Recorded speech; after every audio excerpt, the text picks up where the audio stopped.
uses the dagger.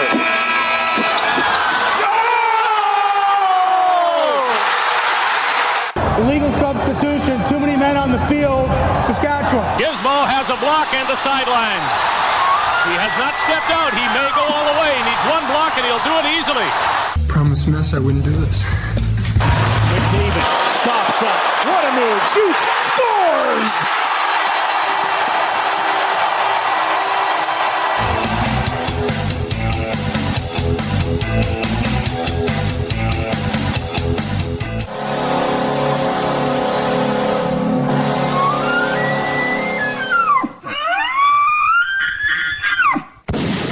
Hey everybody, welcome to The Outsiders, powered by the Macintosh Group at RE/MAX River City. I'm Bryn Griffiths, he's Robin Brownlee.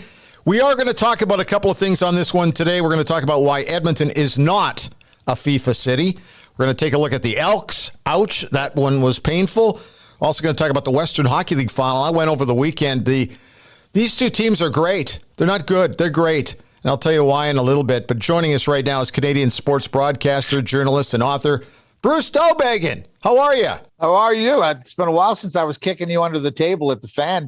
I know. I was just thinking about that on the drive in this morning, that I think I was only on the air for maybe the first couple of weeks in Calgary at Sportsnet 960, The Fan, and you were my co-host for a week. We had a lot of fun. It was a blast. It's great to have you back. We haven't talked enough over the last little while, but thanks for joining us today. Lots of great stuff to talk about, but I got to get right into it. I saw an article by you this past week talking about Hockey Night in Canada. It's something that quietly I've been concerned about, but you focused in on Kevin Bieksa. Do you want to tell everybody about that? Well, I was at CBC for 15 years in Toronto on air there, and so working side by each with the Hockey Night in Canada people. And then for about 5 years, I did the TV and media column at the Globe and Mail, and so that was my focus. And you know, those are the Don Cherry years, and I'm a free speech guy, so I've never been about taking people off the air. My problem with Hockey Night in Canada was that there was only one editorial slant you could take, and that was Don. And if you tried something else, he'd start yelling at you. And it was like Grandpa Simpson TV for a long time, you know, shaking a fist at the clouds and all that sort of stuff. And nothing kind of got done in modernizing the editorial. The technical stuff got better and better. As you guys know, they do fantastic stuff with their video and audio. They're always working on making things better, but they never got past it. And the point of my column is, now with Don gone, we finally have the guy who I think is changing the tone of the show, who's making the show be able to laugh at itself and each other. And I don't mean Ron's silly little puns. As I say, goodbye, Mr. Chips is what he's doing on the show these days. But a guy who's kind of hip, who young people can sort of understand. They know him from his playing days. My wife thinks he's a funny guy and he dresses well, etc. And I said, this is the change in tone for Hockey Night that I've been waiting for a long time. It's incisive, it's funny, and he's going to be a huge star. That's interesting, Bruce, because I mean, we're all of a certain age where Cherry was just the way it was done for the longest time. You aren't the first guy, or maybe Bryn or I, based on our birth certificate, to say, yeah, this BX is pretty good. I like him. Yeah. So what about the change that he brings do you like?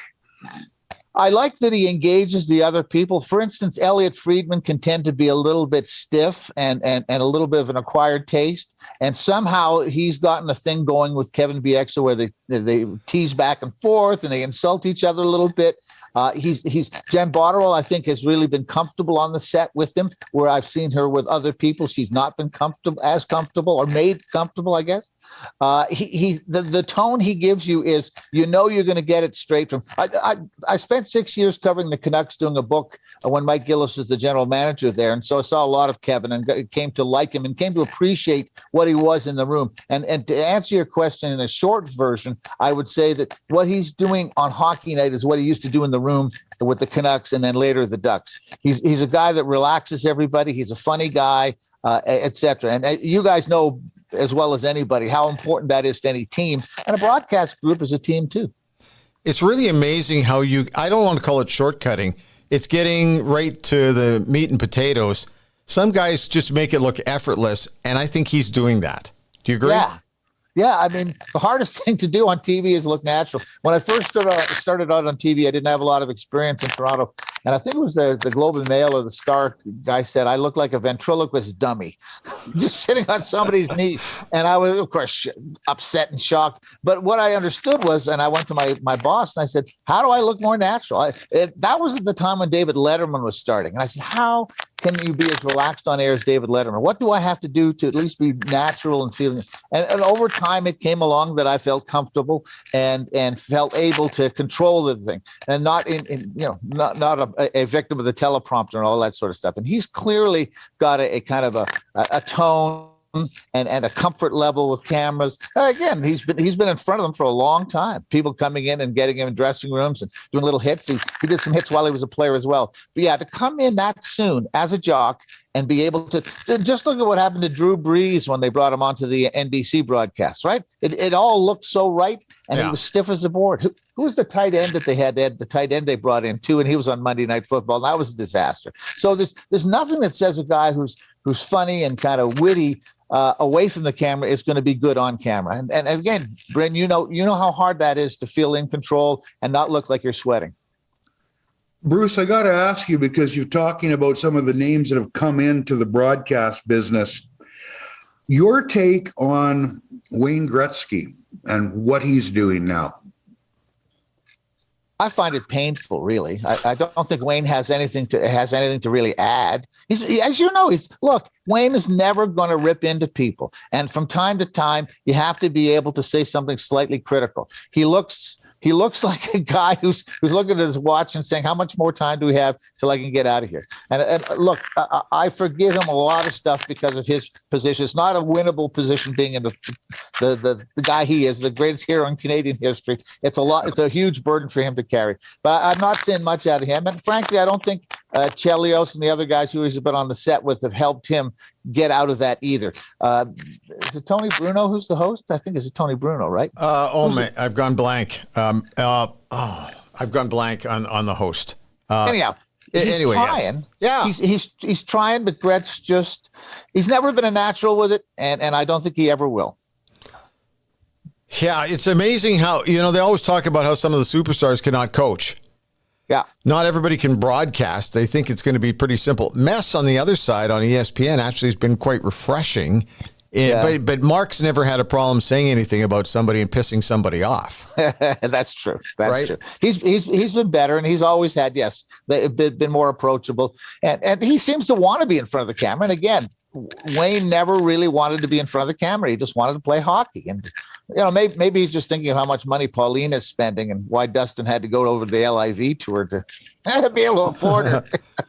Hey, back to the Hockey Night in Canada thing. They've got an opportunity here this summer to retool this thing, to try to bring it into the 1990s, as somebody told me once. Yes. Do you think they'll do it? I think they're going to have to look at it hard, because it will mean taking time away from Kelly Rudy, who's been a favorite of theirs.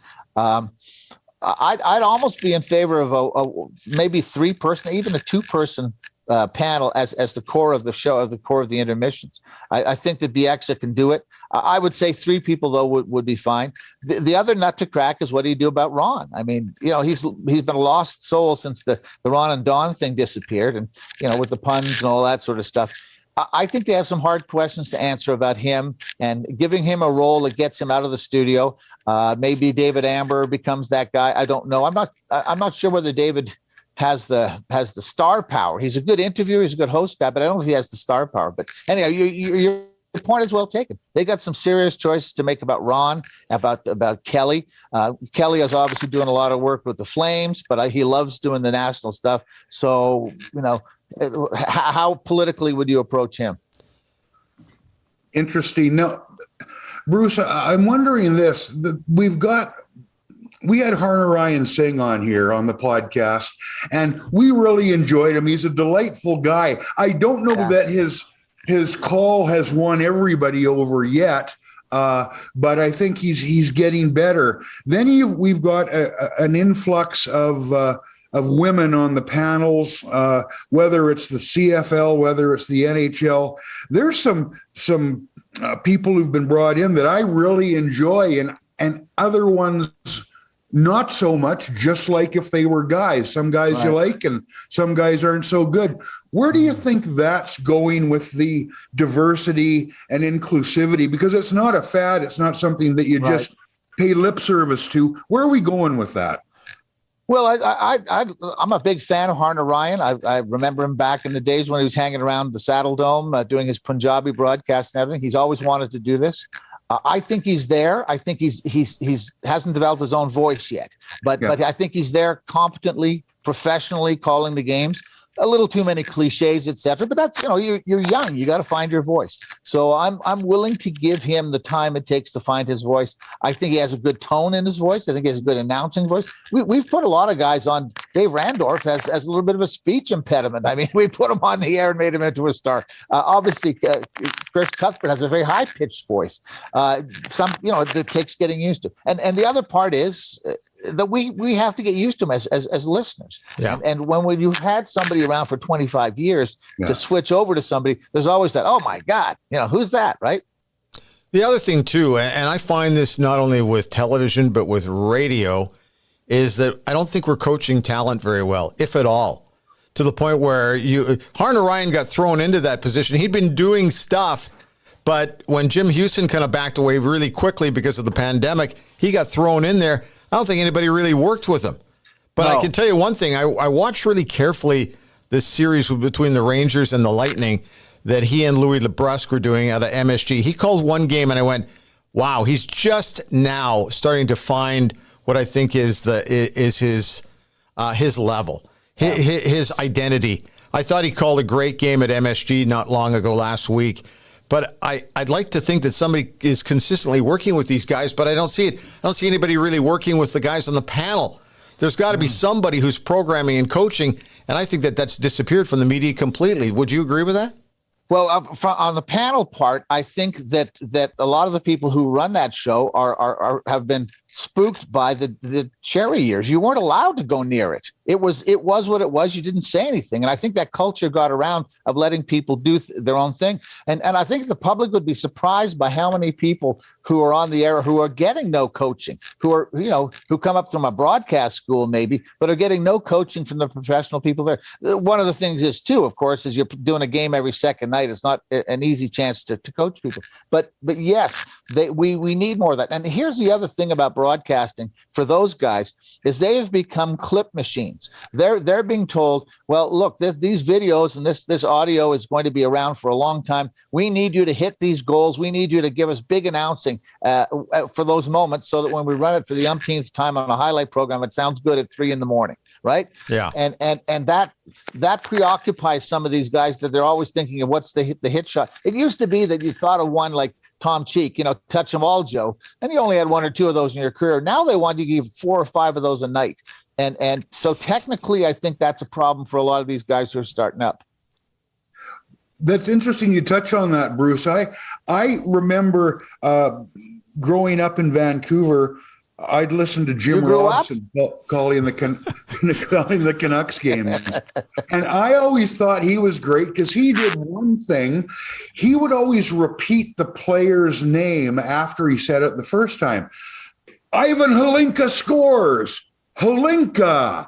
And that was just one of those little things I thought was cool. I was a kid. I was 12. Yeah. But and then, covering the Oiler beat, traveling beside Rod Phillips for many years. Oh, Rod's the greatest. I love him. And when Jack Michaels took over, I thought, this Michaels guy, I don't like his call. I don't like it. Yeah. Half the time it's because it's different.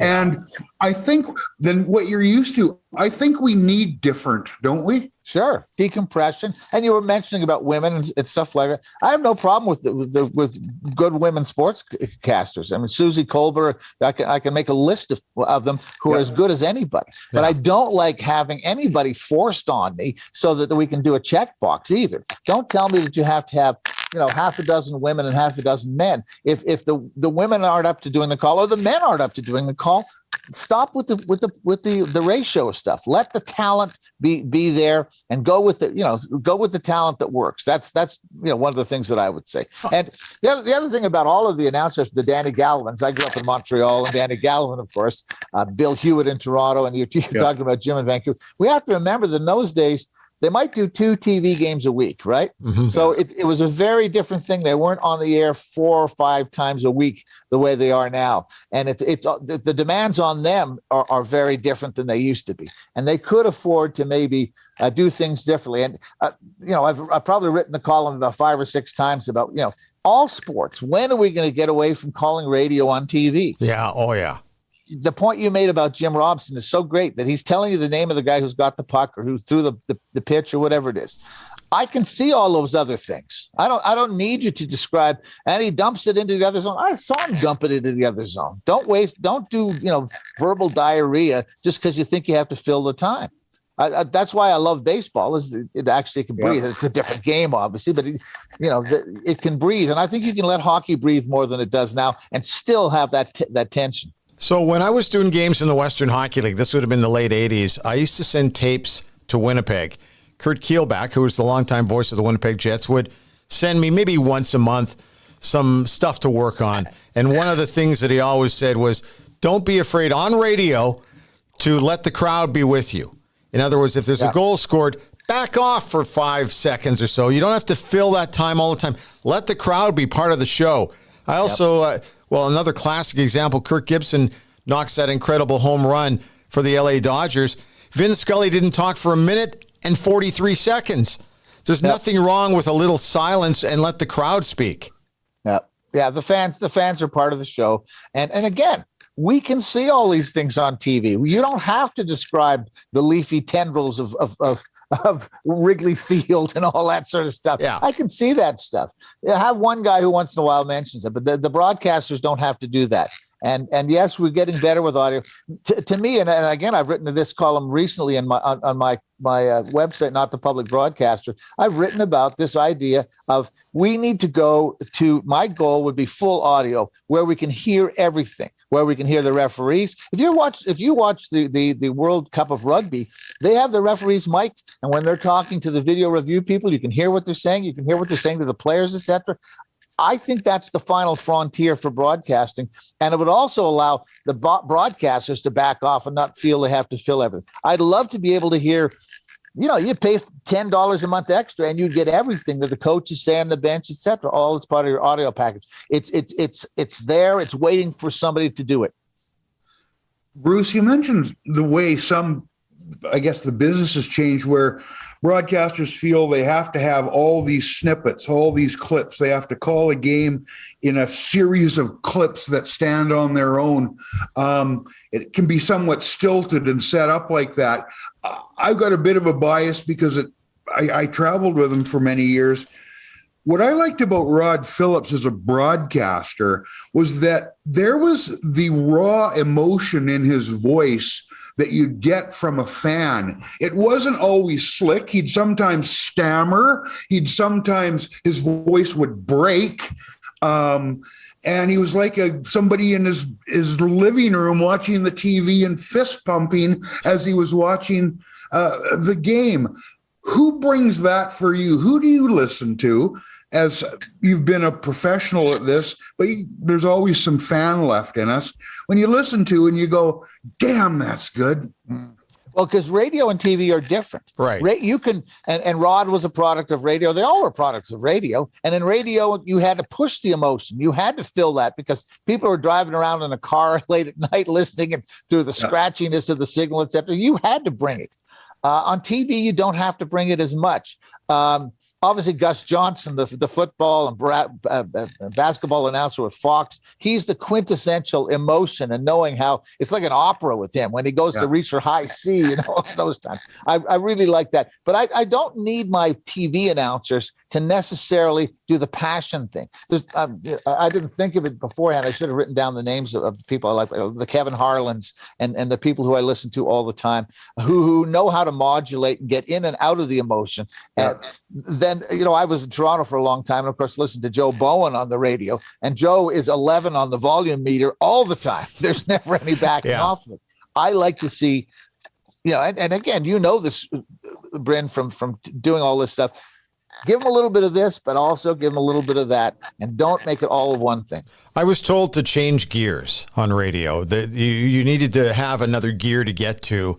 And I also remember Bob Costas. I don't know if he was talking to, and if he was interviewing somebody or whether he was being interviewed, and somebody asked him, did he prefer radio over television? And he said, look, they're completely different.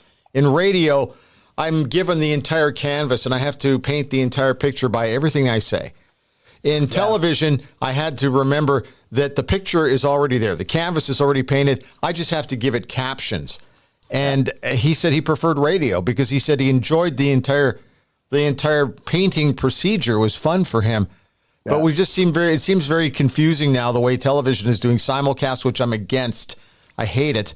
I hated it when I was in Winnipeg on the radio. Kurt Keelback, once again, said that he didn't want to ever discount the radio listener because he was doing a TV game. He always wanted to make sure that somebody listening in their car could understand it as much as somebody watching it at home. But it's just, we're going into a weird area. Well, for example, now we have the two Manning boys on Monday Night Football just basically shooting the shit. And I'm kind of enjoying that. That's an interesting innovation. You've been probably watching a little bit of that, and I'm sure you have a thought or two. I wrote a column about it. Yeah, I wrote a column about it. I love it. Again, it's the future of broadcasting. It doesn't have to be the only thing, but it can be part of the things that they offer. And this idea that one size fits all, that goes back to radio days. You're talking about that. I worked radio, I worked TV, and I worked print. And if I had one medium I would be on, I would say it would be radio, because of a lot of the things you just said, that you get to create a canvas. First of all, we all look good when we're on radio. Yes. We're very handsome when we're on radio. But you can draw those pictures, and people can use their own imaginations to see your show through the radio. And I'm sure you had this experience, but you get people who have very different impressions of your show and the people on the show and things that happen, just because it's their own personal way of seeing it. The TV says that's what it is. There he is. There she is. That's all you got. And there's no imagination in looking at you, and you just sit there and read the auto cue and hope they get through it. Right? It's different. So as I say, if I had my preference, I'd be on radio. And to me, the best guy on radio. This is not a play-by-play guy, but the best guy on radio for sports radio in this country that's ever been has been Bob McCown. Bob understood radio, sports radio, better than anybody. I was on his show a few times. We had a couple of times where we crossed swords, whatever. But he understood how to get things, use radio. I said one of the reasons I thought a lot of the Toronto teams were bad for so long is because they kept listening to Bob, and Bob criticizing them. Oh, we got a problem here. We got to do something. And the Leafs and the Argos and all those teams, et cetera. So in terms of radio and sports radio, Bob's, he's still doing, I guess he's doing a podcast on Sirius Radio, but I still think he's one of the best. There's one other key word for me, cadence. Yeah. And that's essential. Bob Cole, as much as I think he probably could have packed it in a little bit earlier, is legendary. He is such a rhythm of how he did broadcasting. Yep. The really good guys. You mentioned Danny Gallivan, same sort of thing. You look down to the U.S. Sam Rosen, I had a chance to talk to in the elevator here briefly for a couple seconds, had that certain cadence about him. Howard Cosell back in the day was creative and had a cadence about him. All these guys, when you're talking about television and radio, it's all about how you just present, right? Who was better with cadence than Marv Albert? Oh, and Marv, yes. Marv could do both basketball and hockey, which have very different demands, and he had that ability to, that staccato kind of style. Yeah. Pad Saving a Beauty by Jockerman. I was like 10 years old growing up in Montreal, and we could get the New York radio stations, and we'd listen to him do the hockey games, and Pad Saving a Beauty by Jockerman. He just had those expressions, and he's I guess he's retired now. And then, of course, his son, yes, and I guess his nephew are also on the air, and they're pretty good too. Kenny's pretty good too. Yeah, he does. He calls a fine game, so. And Ian Eagle's another guy I like a lot. Although I don't understand why it's Ian. It's Ian. Come on, get with it. It's interesting. All our ears seem to hear differently. Oh, I guess we can agree on some people that are universally thought of as terrific. Bryn mentions Howard Cosell. Very distinct rhythm, Robin. We all know Howard Cosell. For the most part, because I grew up an Muhammad Ali fan, I thought Howard Cosell was terrible. I thought he was a clown. I enjoyed it when Ali did the "I'm going to pull your toupee off" bit during an interview. Yeah. But yet, down goes Frazier sticks in my mind, and it's one of the best. It's one of the simplest, it's the best nasally call I've ever heard in my life. You never forget it, right? Yeah, he only did play-by-play, I think, in boxing. He was the color guy on all sorts of sports, obviously, Monday Night Football and baseball. But that was the only one he did. And he's and we talked about a minute ago about Marv Albert, such a creation of New York, though. New York is it's a big, go big or go home kind of town. Yeah. And Howard understood that about himself. He was a homely, kind of lurch-looking guy. How was he going to get to the top? And he figured out his whole thing was to be Snidely Whiplash, to be the bad guy. Mm-hmm. But as you said, Robin, when it came to those moments, boy, he had the right calls, and he knew how to do. Champ, he'd always get in there and say champ, and he'd get close to him, and the public saw Ali through Cosell, which is a very unlikely thing considering Howard and some of his other peccadillos. Okay, let's flip the gears a little bit. Let's talk about your writing ability. Which how many books have you written so far? This is 10, I think. Wow. Let's talk about the new one, which is Inexact Science. And the most fascinating thing about it for me initially was looking to see who you wrote it with. Yeah. Well, I wrote it with my eldest son, Evan. He's works for TSN in Toronto. He runs their social media site, the Stats Center. He's always been a Rain Man. And when I was doing books on my own, he was my researcher because I always knew Evan knew everything. So even when he was 14, I'd call him up and say, Evan, which year was it that Cherry won the Coach of the Year? Was it 78? No, it was 77. In 78, he lost to so-and-so by 7 votes or whatever. He always had that in his head. So we've looked forward to the day to work on a project. And I would say this book is a labor of probably about 60% of him and about 40% of me. And we came up with this idea, and our friends at ECW said, yeah, let's roll with it. And of course, as we head to the draft now, it's called the 6 most compelling drafts in NHL history. And for your fans, obviously, the year that Gretzky was never drafted is one of the draft years that we talk about, because you had the whole thing about Gretz being able to avoid the draft. But then you had all the WHA guys coming in at the same time. It was that in 2003 are probably the most remarkable drafts for talent ever. So for people who want to pick up the book, there's a lot in there about that year. And you still have to give Pocklington credit for how he managed to brazen his way through and hang on to Gretz. Wasn't it a backgammon game? I keep telling the 15-year-old in our house, I think the only reason that the Oilers got Wayne Gretzky was because Peter won a backgammon game.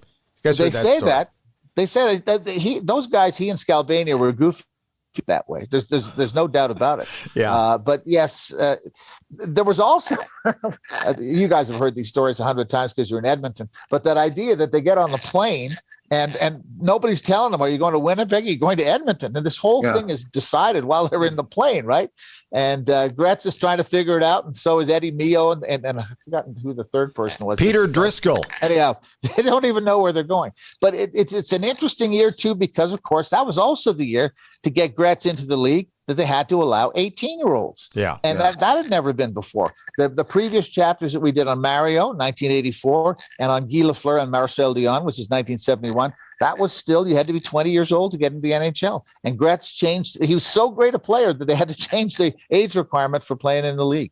And obviously Mess came in that year, Kevin Lowe.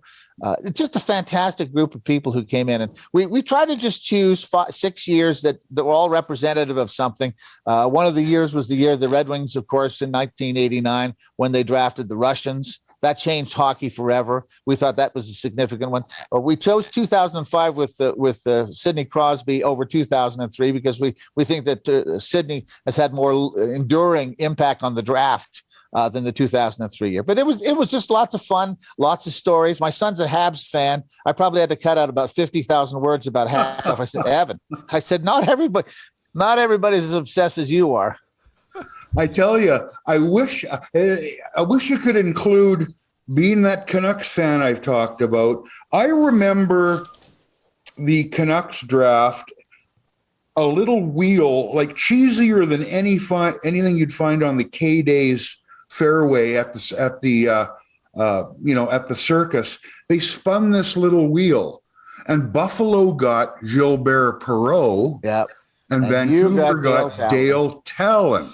Well, how did that play? How did that play out? I know who's the better executive, but the better player was not close, and that town lived with that for a lot of years when the separation was pretty distinct. There's been a few of those number two. Well, Marcel Dion turned out to be a pretty good number 2 pick. The Canadians, and we say in the book that, in fact, Sam Pollock nearly came up with both guys on draft day. Detroit was willing to take a handful of pucks and Terry Harper and and a goalie, Phil Meir, for the second round, the second pick overall. The Canadians could have had Marcel Dion and Guy Lafleur.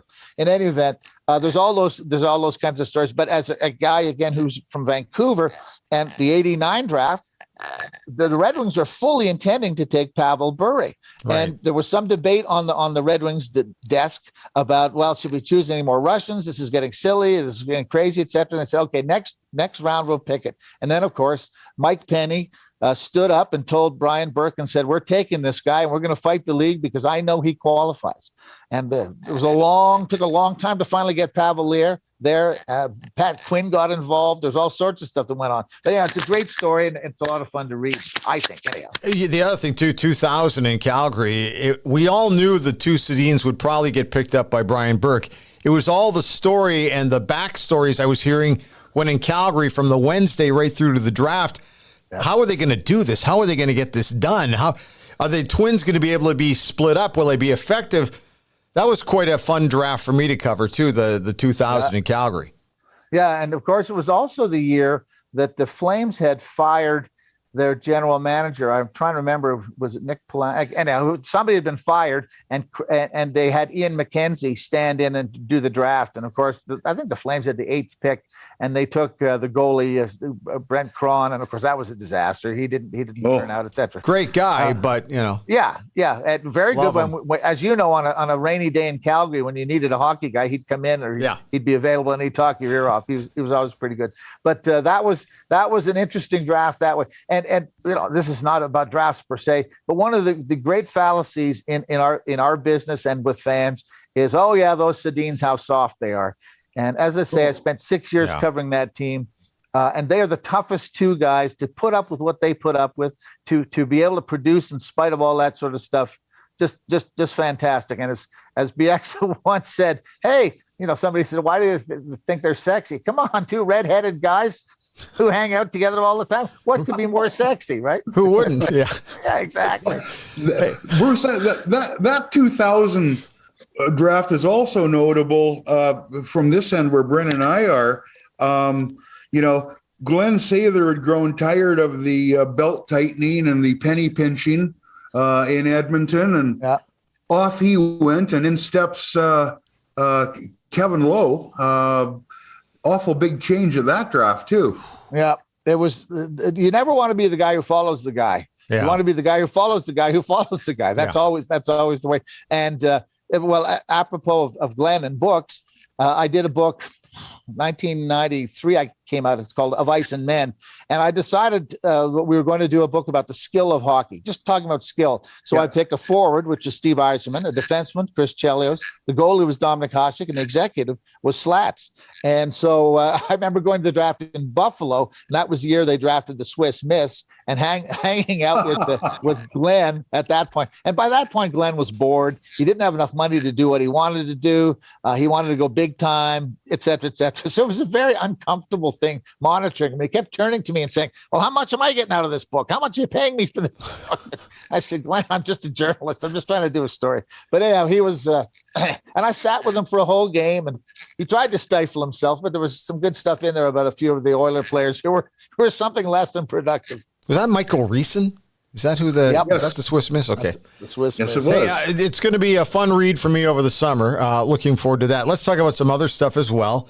The Calgary arena situation, is this turning into a mess? You're there. Well, anybody who thinks we're going to see an arena in this city in the next 2 or 3 years, it's not going to happen. Okay. Murray Edwards, who is the principal owner of the Flames now, there are other owners, but Murray is the principal owner and the one who makes the decisions.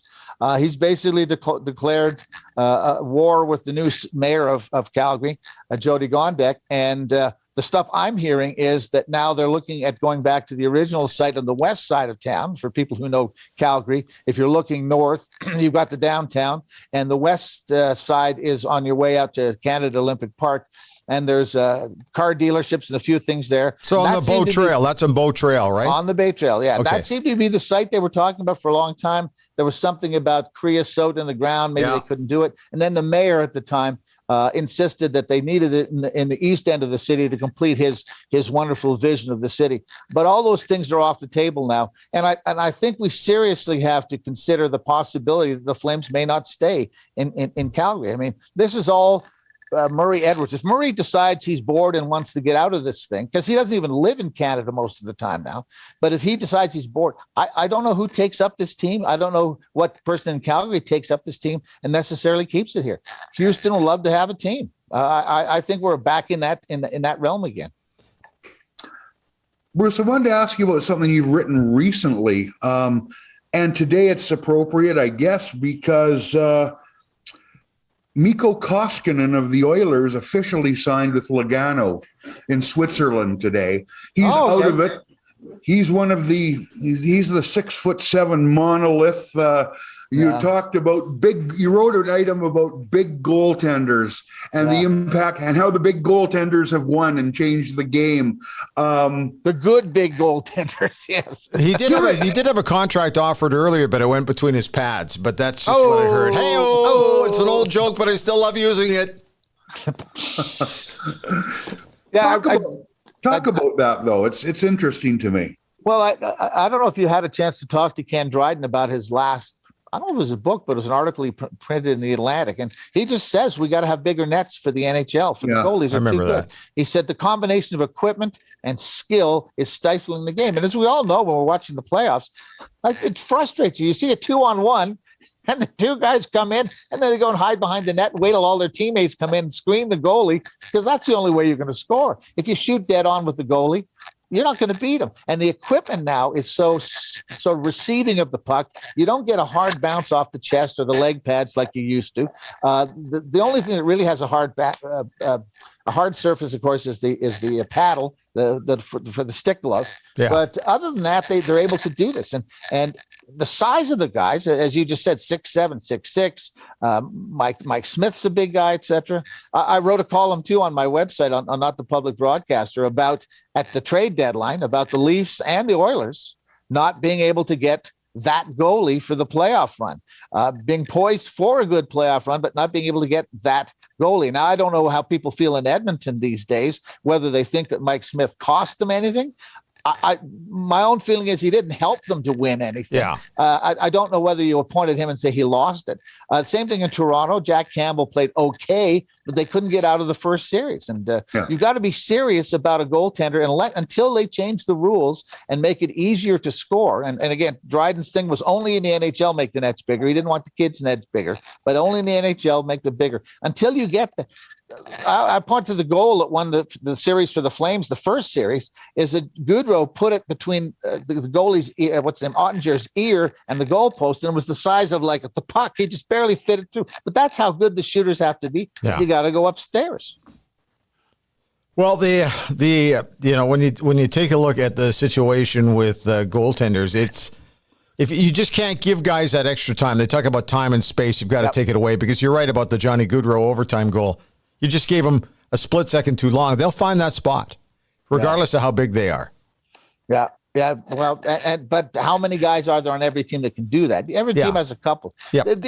And just to sort of broaden the discussion we're having a little bit, is that the game has never been better. The skill is so fantastic. The potential for hockey is so fantastic. And yet we're still sort of, and this is Dryden's point, we're stuck in this sludge where we can't get through bodies. We can't see the skill of the guys all that much. Now, what we saw this year in Edmonton, and we saw it here in Calgary, was coaches stretching the ice. Using 180 feet of the ice now for passing stuff to open it up, trying to open it up a little bit. But the potential is there for this game. And nothing is going to change until Gary Bettman says sayonara, and we can get some leadership in the league that understand the potential that hockey has right now as an entertainment vehicle. Because they're missing on an opportunity. This stuff has been great. We've seen some great games, but putting the whistles away and 5 men in the maybe what we need is what the NBA has, where you can't, 3 in the key at 3 seconds, you have to move out of the key. Maybe we can't let guys just stand there for a whole 30 seconds to screen the goalie. Maybe you have to go in and out of the key or something. But we need leadership from somebody to realize the potential the game has. Yeah. Bruce, I want your perspective on something, because there's been some chatter about it or some discussion about it, and not just here in Edmonton. Connor McDavid, you've been around long enough to have seen a lot of the players that get mentioned when there's a conversation about the greatest players of all time.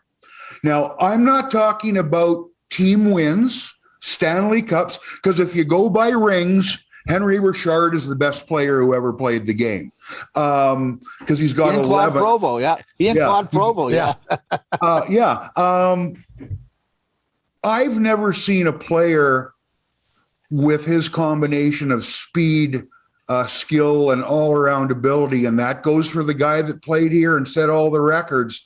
When you hear that, do you think that's crazy talk, or can you see something to that the longer we watch this guy wearing 97 here in Edmonton? I've always said that Bobby Orr is the greatest player ever, because he could probably play forward the way Wayne played forward, but Wayne couldn't play defense the way Bobby played defense. Bobby could have done both. So, which is a long way of saying Bobby Orr to me is the most impactful player I've ever seen on a game. Now, relative, the skill levels have all changed. So when I saw, in particular, we saw Connor through the whole Calgary series, that's what it reminded me of. The extra gear, the ability to just basically wheel. I mean, the guys he's playing against, they're not chump change. They're good guys who can skate. It's fantastic. And with all due respect to the guy in Colorado, he's the closest to Bobby Orr I've ever seen. Wayne played a different game, a more cerebral game, etc. But he changes the game the way Bobby Orr did. And, all we need now is for him to score a Stanley Cup winning goal, be flying through the air with that famous picture of Bobby against St. Louis. Yeah. That would be the comparison I'd make. He just is fantastic, reads the ice, sees the ice, and has some toughness to him. And Bobby had toughness too, or had toughness too. If you came too close to him, his team would beat you up. That was some of his toughness, but he could fight too, Bobby, if he had to. So for young people who never saw Bobby Orr play, watch Connor, and that'll tell you what he was like. NHL's been given a gift this week. It's called the Avalanche and the Lightning in the Stanley Cup Final. I think this is going to be a lot of fun to watch. We'll see how the league screws it up.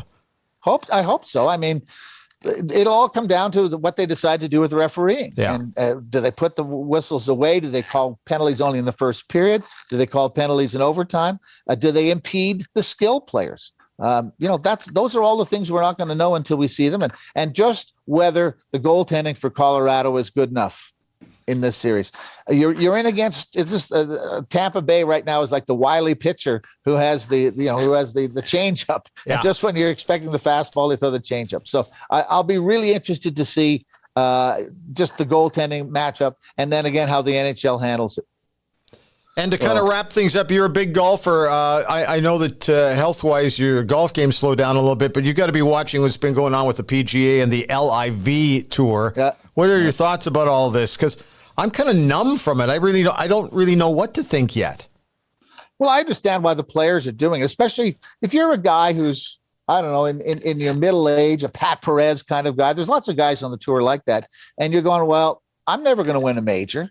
I'm going to finish, in the middle of the pack. I got to pay my own expenses, etc. And I can go and play 54 holes play 8 events, just have to win one, and my year is made or my life is made. Yeah. That's got to be a temptation for them. And I understand the financial thing for them. Now, we talked before we got started here about the stupidest quote we've ever heard an athlete make. And of course, that was Phil Mickelson saying, yeah, you know, the Saudis, they cut off heads and throw gays off buildings. But I think this is a chance for us to transform the tour. I mean, the stupidest thing you could possibly say. And that's set back the LIV tour. The question is, Bryn, how much golf do we need? How much golf do we need to be satisfied? I don't know. That's the question that'll be answered. And how long do the Saudis want to go throwing money at this thing if it doesn't catch on? Is this the Tiger's influence is still kind of there, but he obviously is on the backside of everything here. So what I'm starting to wonder, is this the evolution of the game? We had the evolution with Tiger and how much he was able to kind of bring some profile to the game. I just, I like I said, I'm boggled by everything that's going on. I don't even know where to look. Yeah. Well, if Tiger was still Tiger and playing on the PGA Tour, the LIV Tour wouldn't stand a chance. Right. But we have so many really, really good players today. There isn't that one boss cow. And so it's spread out over a little bit. And Dustin Johnson deciding to go and DeChambeau deciding to go over there shows that there are some guys who are still in their prime who are going to go play with it. But this is all Tiger-centric. If he was healthy and ready to go, the PGA Tour wouldn't have any problems. And so what you're seeing is that, and Jay Monahan was on the broadcast yesterday from St. George's, where I had a chance to play a couple of times when I lived in Toronto. Fantastic track, old track, beautiful track that was done by Stanley Thompson. I digress. But anyhow, sort of lost my train of thought there. But just talking about the Monahan going on the broadcast, and yeah, he sounds like a guy talking from a position of weakness. We're gonna get rid of them. They won't be able to play, etc. But he knows this is all be decided in the courts. He can say whatever he wants until it's litigated. Well, to me, and the litigation will determine, this is the WHA of golf. Yeah. This, let's rock the boat. We got some big names. We can go get them. We can offer Derek Sanderson more money than he would ever get in the National Hockey League. Yeah. And we can pay this guy that much. But I suspect we won't see them around in 5 years, Bruce. I don't know about you. Yeah, I think they're trying to, frankly, more than anything else. I think they're trying to wipe out the European tour, which, by the way, is being run by a Canadian, Keith Pelly, who used on TSN. Yeah. But I think that's more maybe their low hanging fruit. The thing about the WHA too was there was a need for another league. First of all, for the players that weren't getting paid anything, but we also needed a league that emphasized skill and some things that the NHL wasn't doing anymore. For people who haven't seen the LIV, not only do you play for yourself, but you're also, there's like in the 48-man field, there's 4-man teams, and the teams compete within the thing as well. So yeah, when Charles Schwartzel won $4 million on Sunday, he was also on the winning team, and so he split $3 million. So you don't have to have too many more Sundays like that till you can say, I'm doing okay. I don't need anybody else anymore. And so, again, the team concept and some other things they worked on. Sometimes on the European Tour, they do 6s. They do 3 6s in a tournament just to break it up. And the PGA Tour has been self-satisfied. And I think I'd like to see them rattled a little bit. I like to see maybe a little bit more match play and things like that. But yeah, I think there's a need for that. But how compelling a need, I can't say. You're looking good. You've bounced back for some health issues here over the last little while. I think that's fantastic, and it's great to have you on. We appreciate your time today. I had a great time, and great to see you two guys, too. Oh, yeah. Here we are. We're into the summer months now, and I don't know if you're looking at buying or selling your home, but now's a great time to get a hold of Bryn McIntosh and the entire team at the McIntosh Group at RE/MAX River City. We got things off to a record-breaking start in 2022, which is no big surprise. And it's slowing down right now, which is also no big surprise. So now is a great time if you're looking for a Hall of Fame experience to get a hold of Brent or any members of his team. They'd love to hear from you. Give them a shout. The phone number is 780-464-0075, or you can find them online at macintoshgroup.ca. Both buyers and sellers can contact the group. And hey, listen, if you want to get a free evaluation, they'd be more than happy to help you out with that as well. But now is a good time because it's slowing down just a little bit. and it's the summer months, and everybody's chilled out a little bit. So give them a shout. They'd love to hear from you. And one last thing, make sure you tell them the Outsider sent you. So let's kind of wrap this one up. This is episode 111, Robin. Can you believe that? Indeed, I can. I try and track every one of them. Well, good. Then you get it totally. Hey, an announcement coming out on Thursday from FIFA on the host cities for the 2026 FIFA World Cup of Soccer. Of course, it's being co-hosted by the Americans, the Mexicans, and the Canadians. There were 3 cities in the mix in Canada. It was Toronto, Edmonton, and Vancouver. The announcement is to be... is one of the Canadian cities isn't going to make the grade. It's Edmonton. And I have a few thoughts on that quickly before I get your thoughts. Talking to a few people that I know that are connected with soccer and the Canadian Soccer Association. And I wanted to ask them, so why is Edmonton being basically glossed over here? Well, there's a couple reasons. You have Vancouver and you've got Toronto, big markets. Yeah. It doesn't depend on fan support. I know that there are some people here who are going to say, well, we put 45, 50,000 into Commonwealth Stadium twice in minus 4-degree temperatures. That should mean something. No, it doesn't really mean very much at all. And that's because there were only going to be about 15 to 20,000 tickets available for the 3 or 4 games here anyway. Most of the people who are going to be attending the games in Edmonton would have been fans from other countries, would have been coming here.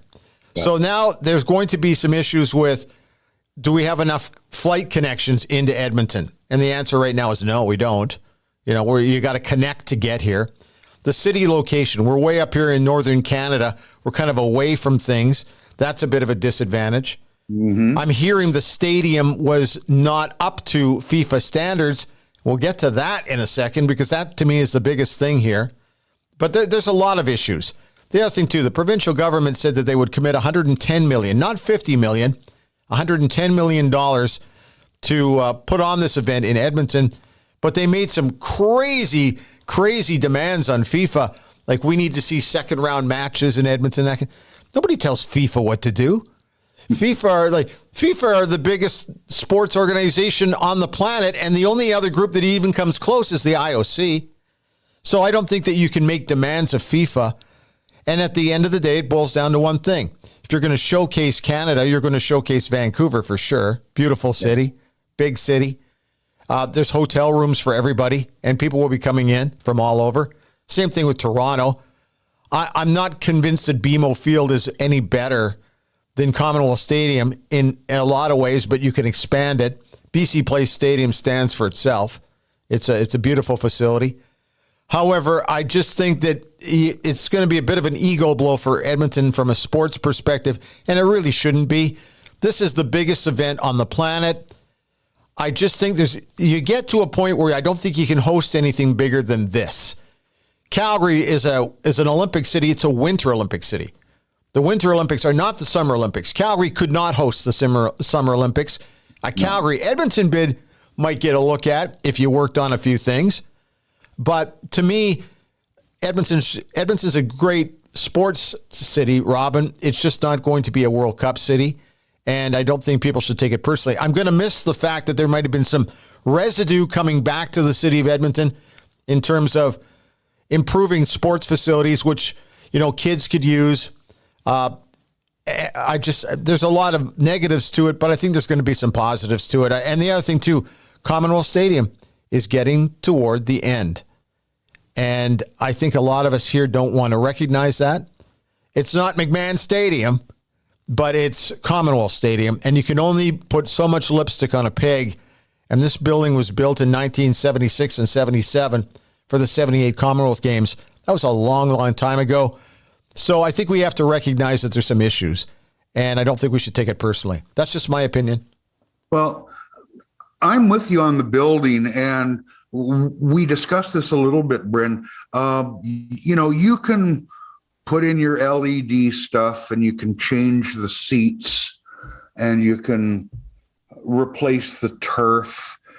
But the bones of the building are the bones of the building, and where you've got room for suites and other revenue generating things, where your concession space, After a while, like I say, you can do all the updates on that old stucco bungalow that was built in 1969 if you want. Yeah. And you can add a fancier front porch to it, and you can add a bigger back deck. It's still a bungalow built in 1969 with stucco underneath the new siding. And that's what Commonwealth Stadium has become. And it's not a knock, it's just the reality. It's had the seating capacity that's good for a lot of events for a long time. But now with what people want out of the buildings they go to, and with what you need as any kind of team or organization to generate revenue, Commonwealth Stadium's best days are not only behind it, but quite far behind it, to be honest. One other issue, too, there's the track. You're a long way away from the actual pitch. And I think that, there's one advantage that BMO does have over Edmonton. Yeah, you can both put grass pitches in. However, you're right on top of the play there. They'll expand BMO to seat 45,000. I'll bet you the big games are going to be played in Vancouver and should be in that stadium. But, there's been a lot said and written about the quality of Edmonton as a sports town, and it's certainly there. But this is a monstrous event, and we're just not going to make the cut on that. And unless something dramatic happens with the Canadian Soccer Association this weekend, I don't see that happening from the people I talked to over the weekend. So there's that. Be ready for it, because it's coming. The other thing, too, I did not watch the Edmonton Elks open up the season in BC Place Stadium against the Lions, but I'm glad that I didn't. This is a work in progress, not only off the field, but on the field for the Edmonton franchise. My goodness, that was painful. We settled in here, Bryn. My wife and I, she loves watching the Canadian Football League with me, and we do got our drink, got our easy chair, got our big screen. Yeah. And after that, it was like, what the hell are we watching here? The Eskimo there I go. Okay, hold it. Hang on a second. Hang on. Yeah. Okay. Yeah, there I go. Yeah, that's the first one in a while, though. I know it is. Yeah. I'll tell you, it looked like these guys it looked like in many cases they hadn't played football before, but especially on defense. Here's how you tackle. Here's how you wrap up the guy. Yeah. It was unbelievable how bad they were. And I tell you what, it would have been an ass kicking of historic proportions had the Lions, I don't know if it was score effects and they eased off a bit, but when you give up that many in the first half, I remember tweeting, they can get 60 in this if they want to, and if they don't back off. And guys were saying, well, actually, they're on pace for 84. And I knew that wasn't going to happen, but it was terrible. It was bad enough in the first half that it really didn't matter in the second half. And there's a lot of work to do. And I know the guy running the show now, there's a lot of people that have faith in what Jones can do, and with good reason. And the season is not determined in one game. We all know that, but man, it wasn't. They got beat every which way you could choose to measure a ball game by, and they were terrible in virtually every category as well. This is like, how much time do we have to rejig after this? Because they were awful. The other thing, too, it doesn't help to have that before your home opener. And a lot of people are going to judge how Victor Cui has done as president over the last 6 months. There's been a lot of positivity out there. So I guess we'll see how many people show up for the home opener coming up this weekend. So there's that. I made the smart decision, actually, on Saturday night. I didn't stay home and watch it at all. I decided to take in game number 5 of the Western Hockey League Championship Series at Rogers Place. They had over 11,000 fans for the game, which was fantastic. Great atmosphere. There was just one problem. Seattle is really good, too, not just the Edmonton Oil Kings. The one thing that really kind of surprised me, and it shouldn't surprise a guy who's been watching the Western Hockey League for so many years, these two teams are good. These two teams pass the puck exceptionally well. These two teams finish their checks. These two teams have great goaltending, great defense, great skill up front. It was just a fantastic game. Seattle, who were trailing in the series 3-1, battled back to make it 3-2 going into tonight at the time of this recording, the Game 6. And I have no doubt it'll be another classic game. Whoever's moving on to the Memorial Cup out of this series, I would have to think it would favor still the Edmonton Oil Kings, but they're going to be tough to beat at the Memorial Cup. But the hockey was just great. Can't say enough about it. And you and I, like you said, Bryn, we've seen enough of it. And I think it was an Edmonton kid who scored the winning goal for the Thunderbirds in that game. And that's not rare. If you go look around the Western Hockey League, and you're going to find a lot of Edmonton and even more Alberta. You know what? I haven't seen a Western Hockey League game in a while. And when you talked about that, I thought, I've left it a bit too long this year, but I got to get my ass out to another one of these games because it's awful good hockey. And it doesn't matter what the crowd count is. It's nice to see them get some people out. I could sit there in a building with 800 people there and enjoy it because that's where the guys that we see tomorrow on the Oilers roster, on pick the roster of your favorite team. It's a little bit like AAA baseball for me. See tomorrow's stars today, and it's awful good hockey. I can't make Game 6. If it goes to Game 7, I'm definitely going because it was well worth the money I spent to attend the game. And yes, I sat in the seats, and yes, I paid for my tickets, and it was worth it. The one thing that I all the way through the game that it just kept standing out to me was I'm watching Seattle, and I thought to myself, man, are those guys big? And I watched the Edmonton Oil Kings. Man, are those guys fast? It was speed against size. Not to say that there's not some size on the Edmonton team and not to say that there isn't some speed on the Seattle team. I just think it's a great matchup. Very much the way I see the Avalanche and the Lightning fighting it out for the Stanley Cup. I'm looking forward to watching this Cup final as well because I think it's going to be great. Now, this didn't happen, so please don't take me literally here. Every time I see big Sebastian Cossa in the Oil Kings net, I imagine Ken Holland knocking his head off the table at the draft because he's good. He was here in the backyard, and I was told by people I trust that they really wanted that. Yes, they did. I've been told the exact same thing. So, Stevie Y moved in and cut in on that, but he's a talent. Both netminders are very, very talented. Avalanche and Lightning, who do you like? You know what? I like the Lightning. It goes against the odds. Yeah. I'm not so well. Here I go waffling now. That's all right. I like the Lightning. I think the pause is this. The edge I see is in goal because Francouz, however you say it, or Darcy Kemper, if he's ready to go, they don't stack up to the Lightning goaltending. But the problem is Colorado's talented enough to outscore their mistakes and bad goaltending. But that said, I'm going Lightning. Let's go for 3. And I have a feeling that I think it's amazing that the Avalanche deserve to be there. They had a great season. They had a great playoff run, and they deserve to be representing the West. And as for Tampa, who got off to such a sluggish start against Toronto, but kind of found their game, and their goaltending is so fantastic, they are one series victory away from being a dynasty, from being able to use the dynastic term. We haven't had that in a very, very long time here, so there's a lot of strong pull to select Tampa. I just have a feeling, and you hit the nail on the head, Colorado can find a way to score when they want to score, and they can play a big physical game if they have to, and they can also play a freewheeling game if they have to. And I told you when we were taking a good close look at the Oilers series against the Avalanche that Cale Makar was going to be the difference. I think if they can't find a way, Tampa, to shut down the Cale Makar show, it's going to be an Avalanche victory. And I got suckered into picking Edmonton in the last one. I guess I got too caught up in the emotion in the town, but I'm not going to do it here. I'm actually going to take the Avalanche to win, so we'll see.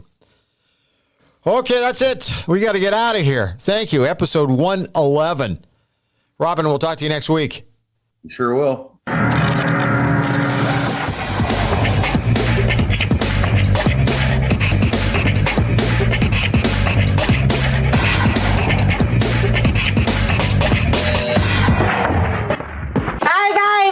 Have fun storming the castle. Road 55.